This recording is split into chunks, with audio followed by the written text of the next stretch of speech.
just been feeding a line. I haven't put any traps out yet.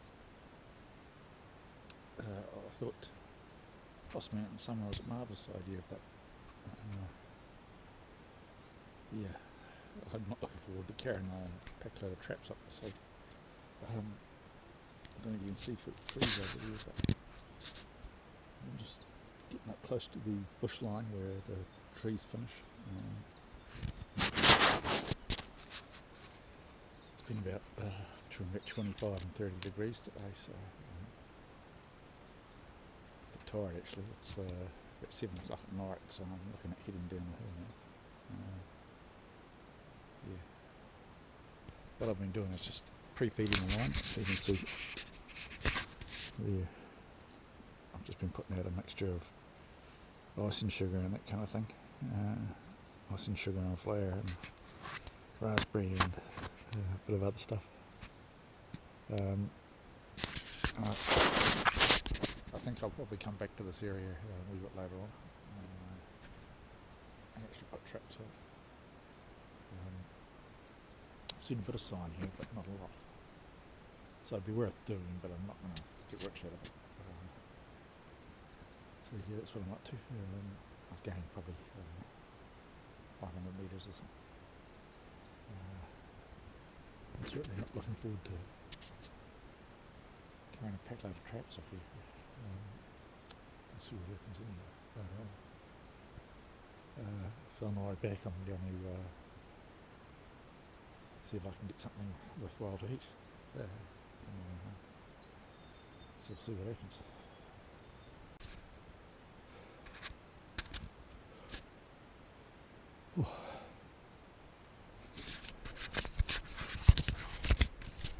I've finally broken out of the bush.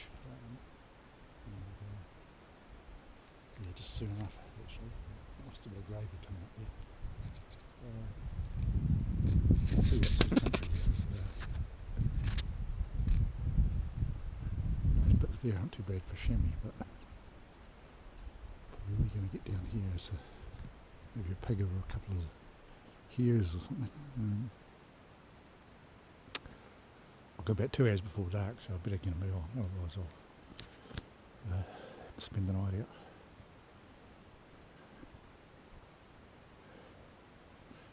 Beautiful day though. I'm not the man I thought I was. Actually a bit stuffed, but we'll see what happens in here. Probably be half asleep or something pops up in front of me. But we'll see. I'm gonna just have to head up over there, and then it's more or less downhill to where my car is. So still quite a long way, but yeah. There's a few wee gullies like this down here I go across on the way down. Good luck, I might pick something up in there.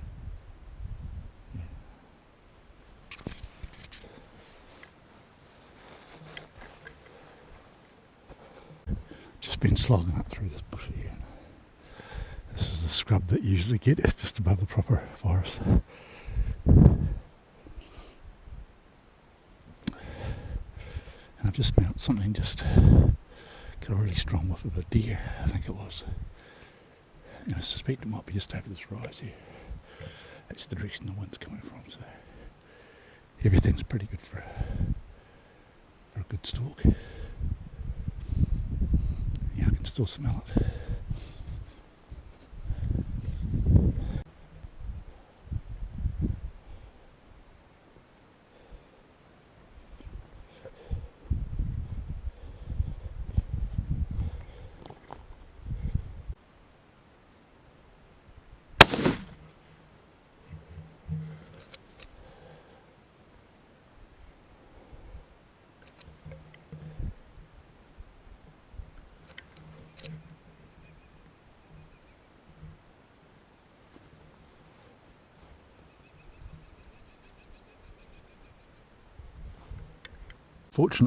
The unfortunate thing about this area we're shooting in is you're not allowed shotguns, mainly because I'm not sure really why, but I think they're worried about people shooting native birds and stuff. So I have to use the 223 for shooting heres. So still not bad if you go for hit it in the front end or something. You still get the back legs and the back stakes and stuff like that. So yeah, it's better if you go for a headshot, but yeah, I was huffing and puffing too much. So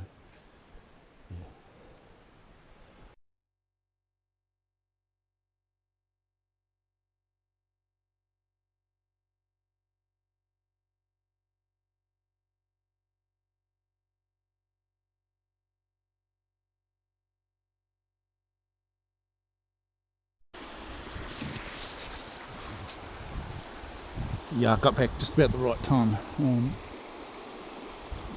I've got probably about 10 minutes to kill, so I've got to do a funny story. Back in 2016 I was basically doing the same walk as I did today. Come back down to the river a bit further along there, and I was just at the base of the terrace, and there's probably about 200 metres to the river, and I could see a couple of fishermen there waving their hands, so I thought they were waving to me, so I wouldn't shoot them, I guess. Get killed by sandflys, and what they were actually doing was waving at a hare that was watching them, a jackrabbit, whatever you call them. And they didn't know I was there because I was in the full camo at the time, and I was just sitting down behind a bush, just having a drink. Now I saw the hare run towards me, and as it was running towards me, another one started running as well. And I thought they were pretty good blokes to do that, chase it towards me. So as it got a bit closer, I flicked the safety catch on my AR-15 and gave both of them death. So then I turned around, I was going to go over and thank them, but as it turned out, they didn't actually know I was there, and they were just watching the hares run away, and next thing they sort of exploded into a red mist. So they went and hid down behind the riverbank.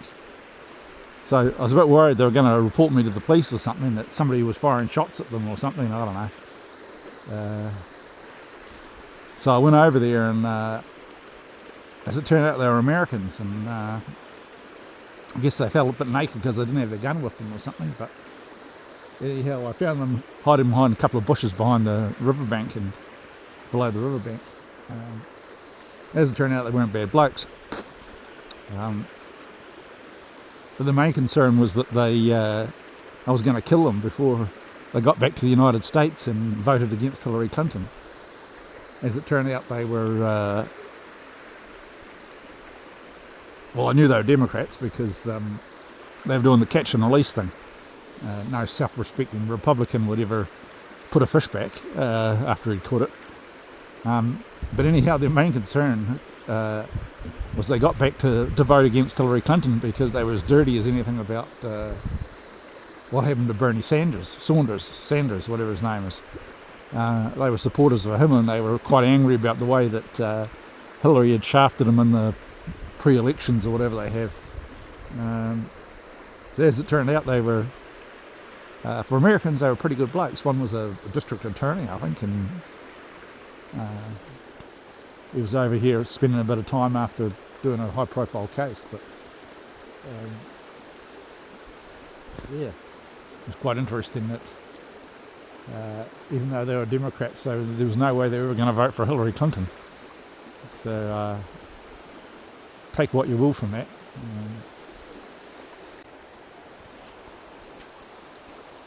When you're going uphill, all you can think about is when you get to the top or when it's time to start coming down again. But this is where I come down over there. When you're coming downhill, the steep stuff, it's actually worse than going uphill. And right at the moment, my legs and hips and knees and stuff are killing me. And even though this river's not very deep, I'm not really looking forward to trying to get across it.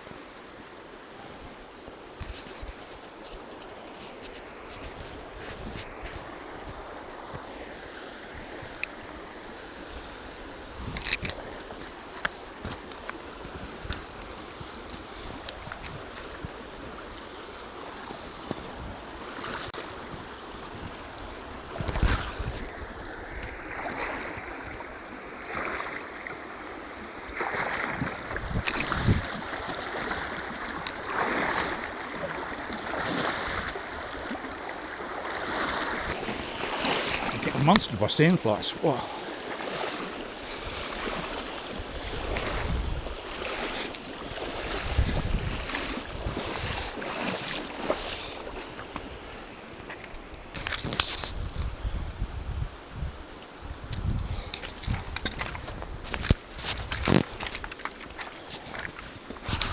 Little beggars are biting my ears.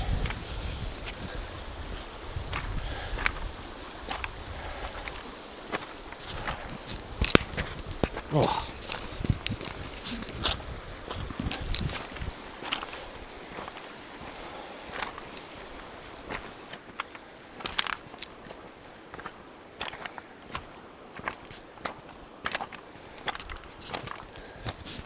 Even though it's the middle of summer, we had some snow about a week ago. So just on the hills just around there, it would have been covered in snow. I guess there's still a bit of snow melt in the river.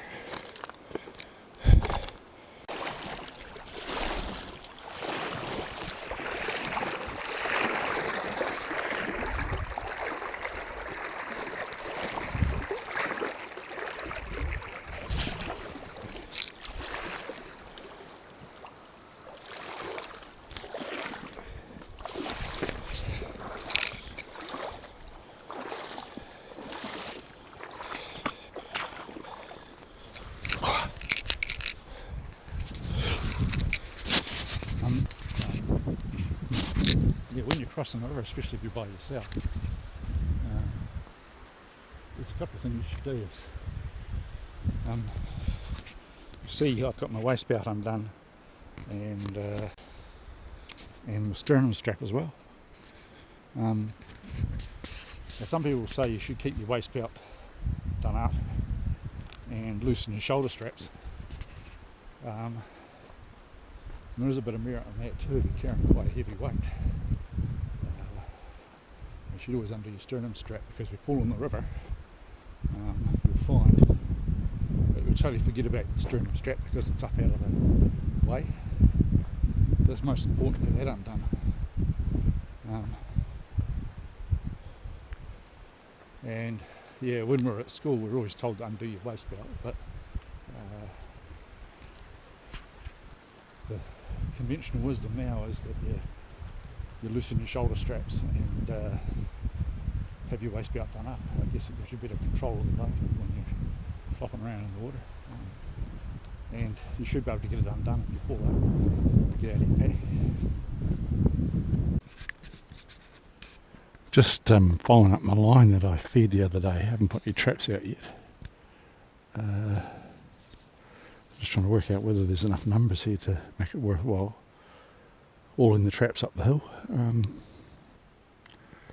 Just got onto this bit here and